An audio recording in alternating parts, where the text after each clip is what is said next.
Good morning, everybody. Monday Morning Quarterback, episode 128. Happy to be here with you guys today. Hope you've all had a great start to your Monday. You might hear a little background noise. We're live in the shop with our new time as of this week. We're going to do it at noon Eastern every week. If that time doesn't work, we might fluctuate it, but as I mentioned last week, we're going to get it back to daytime where we have more support to help give you a better show, open us up to more availabilities for guests and whatnot, and give me a little bit of sanity on Monday nights to be able to help my wife with the kids and do some dad things. So thank you for joining. Today we're going to talk about bump rubbers and bump springs, and this is a topic we've talked about a few times, but what we want to do here is explain some of the differences, why, what my personal philosophy is on that, and how we can make bump rubbers and bump springs more beneficial to you, what you can get out of them.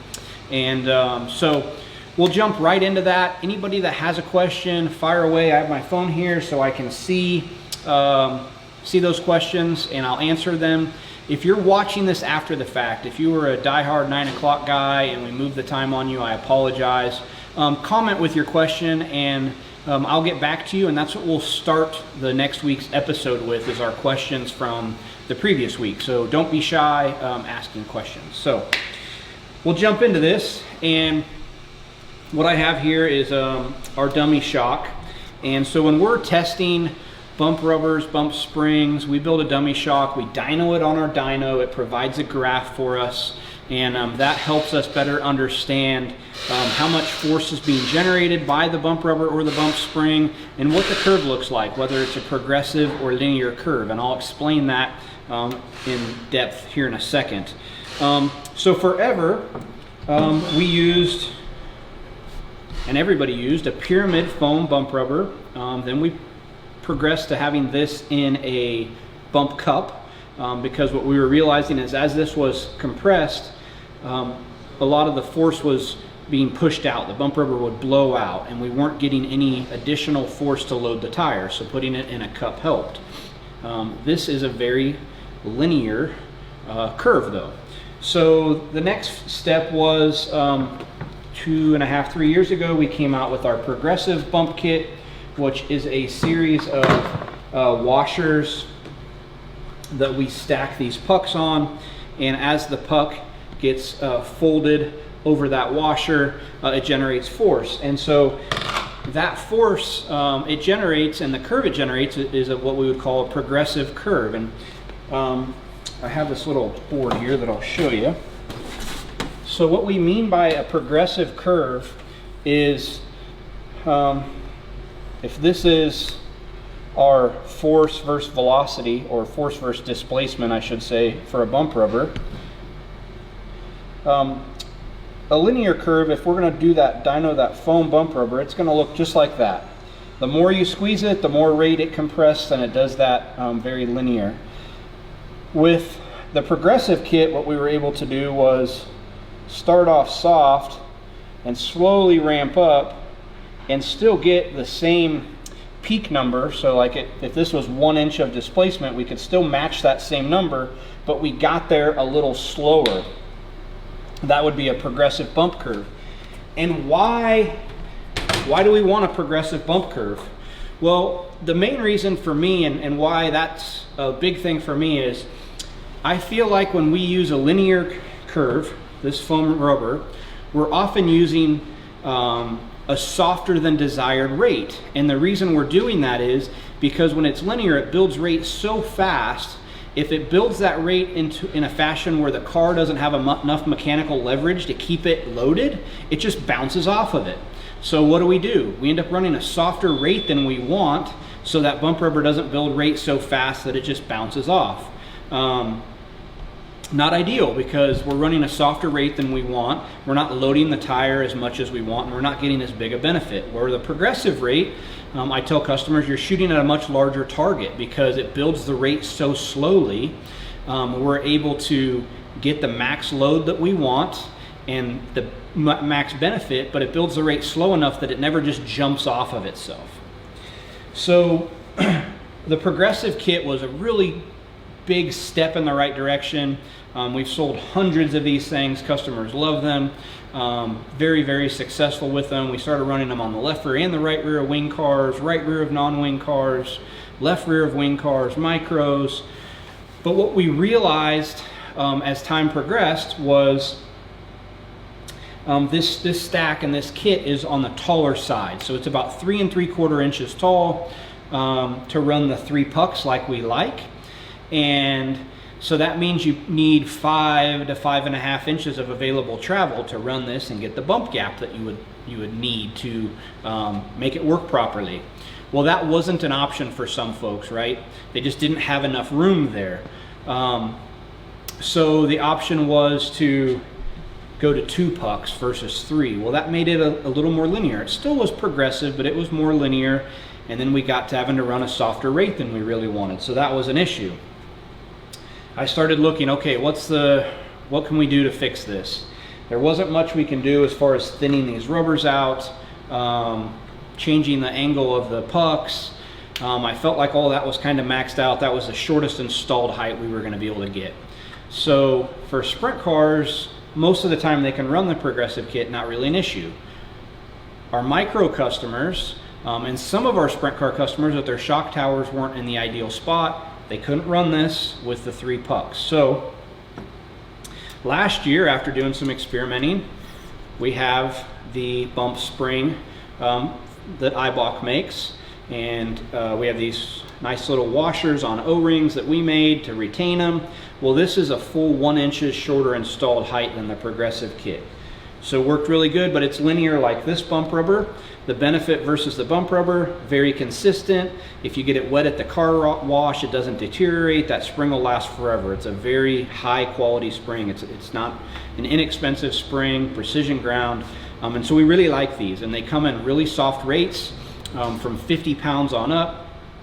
And so we've been selling these to guys that couldn't use the progressive kit, but it's linear again. So we found ourselves running a slightly softer rate than we wanted. Well, we've recently came out with a progressive kit. We don't even have it on the website yet. We've been developing it. You'll see it on the website here this week. And what we do with the progressive spring kit is now we're going a little bit softer on overall spring rate to get the progressive curve we want. But we have 3 different durometer bump rubbers that go inside of them. So now, as you can see, we have 1 rate, and then we get into the bump rubber and it builds an additional rate. So now we have a progressive curve at a much shorter installed height.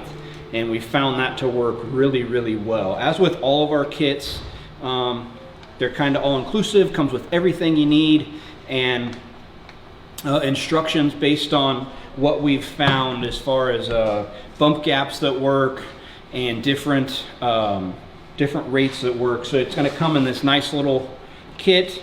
It's going to come with a couple springs, the hats you need, packers to tune it, and some bump rubbers. So it'd be a really nice little handy kit to keep in your trailer.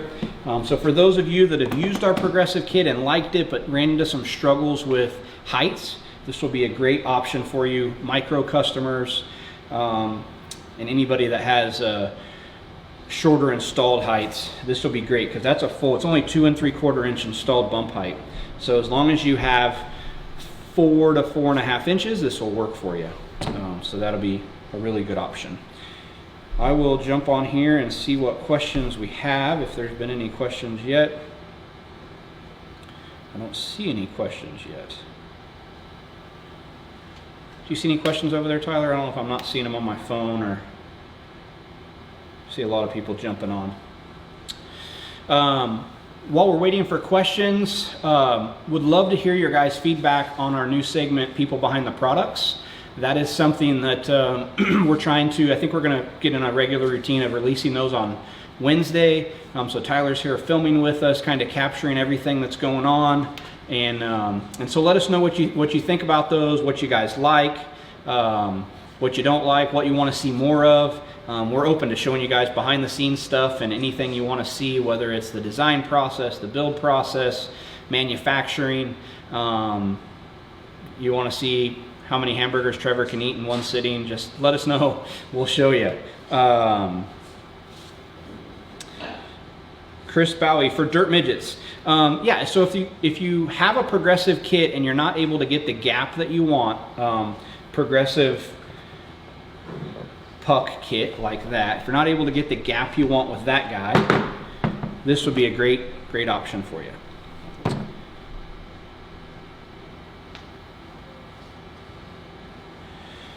Cole, Cole Roberts' question, which is a good question, and his question is, when this gets compressed in the cup, do we think it will stop expanding? So at some point it will.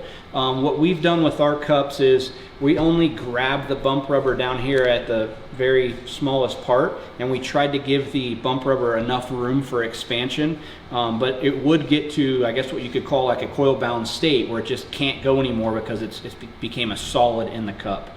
I don't think you'll see that in most applications because the shock would almost have to be bottomed out before the bump rubber ballooned out that much, but that's a very good question. Is there a turtle in the tank behind me? We should include the shop turtle in the next video. Yeah, so backstory to these guys. They are two turtles that we got at Daytona. KT's in the background cheering. So my dad was the keeper of the turtles, and now my dad's like part-time part of the time. So KT has taken over the role of turtle keeper. But these are Hudson's two turtles. They came from Daytona, and they were probably like that big when we first got them. And somehow they ended up here versus our house. And so they entertain us. They're in Trevor's work bay. Trevor does not like them in his work bay. So I think we're gonna feature them in the showroom of the new shop. So once the new shop's done, you can come visit. I think Hudson named them Jet and Racer, but they're two cool little turtles. We were gonna put them in the pond out back, and Joe Saldana said he would shoot them if we put them back there. So we didn't want our turtles to die. So they're still in here with us.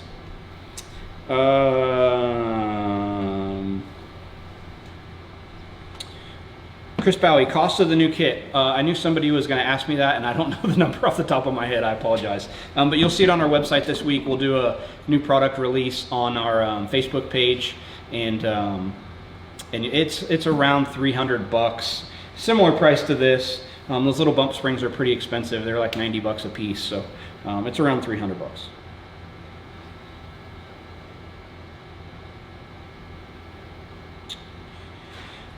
Cole, if I had a personal choice on a 6-inch shock, I think this is going to be your best option because it has the shortest installed height.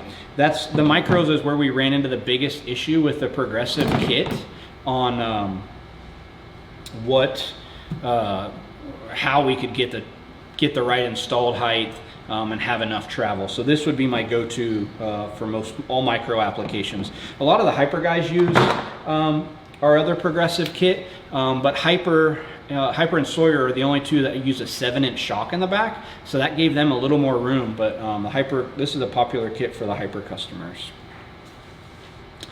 Again, I want to reiterate, if you watch this after the fact, comment with your question, and I will start the next week's segment by answering your question so you can get it. If it's a more in-depth question, I'll just message you personally. You can always DM me a question or shoot me an email, garrett@csishocks.com. More than happy to answer that. I know we're going to throw a few people off by doing it at noon versus 9 o'clock at night, but this is going to work better for us as we're going to be allowed to produce a more professional show for you, more options as far as getting guests on and stuff.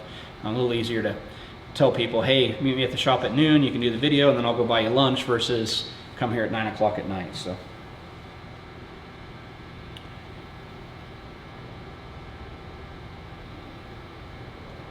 I do think the kit would be even better for you, Cole, simply because the bump rubber in the cup is very linear, as I mentioned, and I think you can get a little bit stiffer overall rate without bouncing off of it when you go to a more progressive style curve, and that's the benefits you've seen are going to be even magnified when you have a progressive curve versus a linear.